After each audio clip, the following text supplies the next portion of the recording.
আজকে হচ্ছে এই সুন্দরী মেয়েটির জন্মদিন।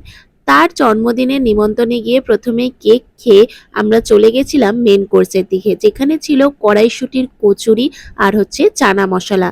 তারপরেই ছিল হচ্ছে ফেভারিট বিরিয়ানি, কিন্তু এই বিরিয়ানিটা কিন্তু চিকেন বিরিয়ানি বা মাটন বিরিয়ানি না, ভেজ বিরিয়ানি। তার সাথে ছিল চিকেন কষা, লাল লাল ঝাল ঝাল চিকেন কষা আর ভেজ বিরিয়ানি, পনির দিয়ে, সয়াবিন দিয়ে, আলু দিয়ে দারুণ কিন্তু লাগছিল খেতে। আমার তো খুবই ভালো লেগেছে এই কম্বিনেশনটা। অবশ্যই তোমাদের কেমন লাগলো কমেন্টে জানাতে কিন্তু ভুলো না। চিকেনটাও খুবই সফট ছিল আর পনিরটা আর সয়াবিন দিয়েও খেতে বিরিয়ানিটা খুবই ভালো লাগছিল।